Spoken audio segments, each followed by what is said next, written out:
Good evening, America. Lately, I've been getting a lot of questions about fantasy football trades. Who should I be looking to target?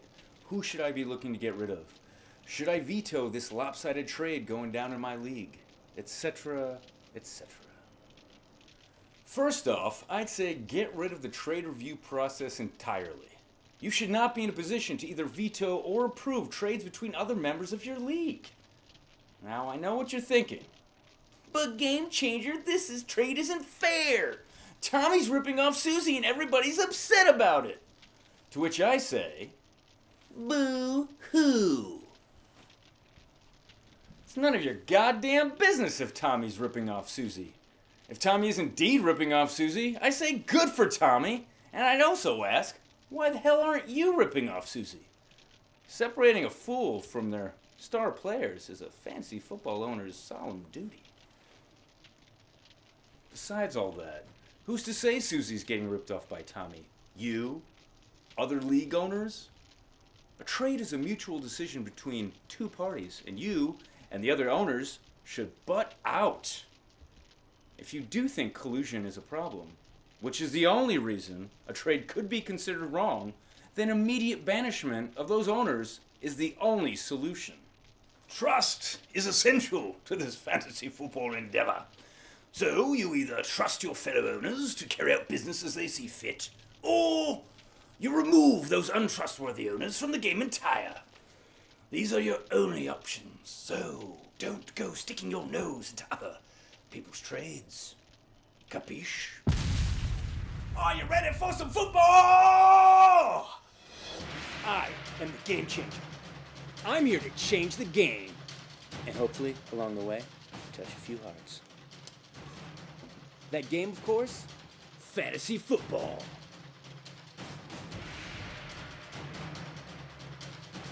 Welcome to Set 'em or Forget 'em, in which I share my vast wisdom and knowledge with you and only you. I'll tell you which players you should set in your lineups and which players you should forget and banish to the bench. Let's get started, shall we? Quarterbacks and who to set. Matty Stafford, Lions. Two things tell me Matty's your guy this week. The Lions cannot run the ball, and the Browns don't let you run the ball. That spells to me, pass, pass, pass. And that's a set 'em. Also, we've got Josh McCown, Jets. Matt Forte's banged up, and McCown has been firing on all cylinders all year. A date with the discombobulated and demoralized Bucks defense tells me to set 'em. Quarterbacks and who to forget.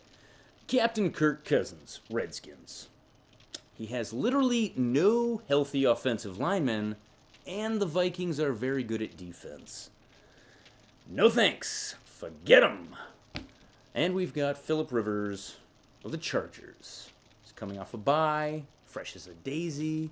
You might think Philly's a good option to roll with this week. Wrong. He's got to go all the way to Jacksonville, Florida for an early game. Forget it.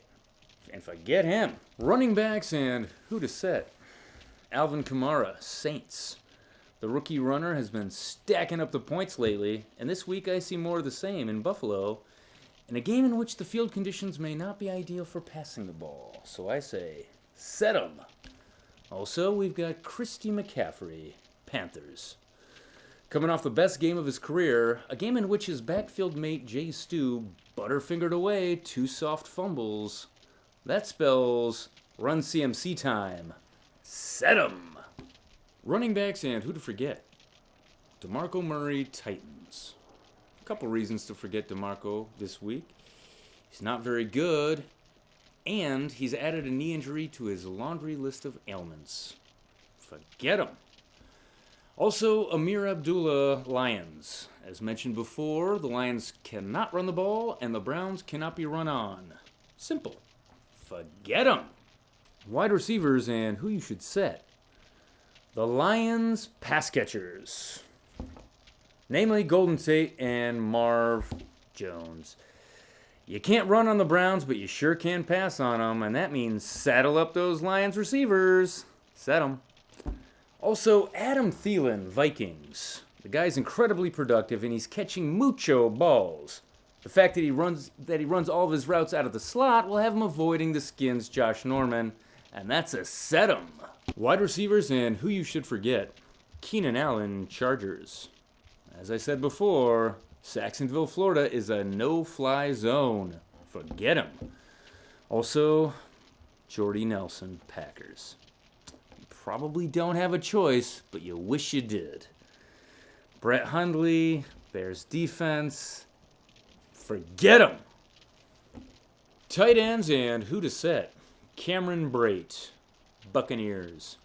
With little Mikey Evans serving his cheap shot suspension, look for Brate to be peppered with passes, and that's a set 'em. Also, we've got Charlie Clay, Bills. He's back from injury, and besides Shady, he's Ty God's favorite target. Set 'em. Tight ends and who you should forget. Honestly, I got nothing for you this week.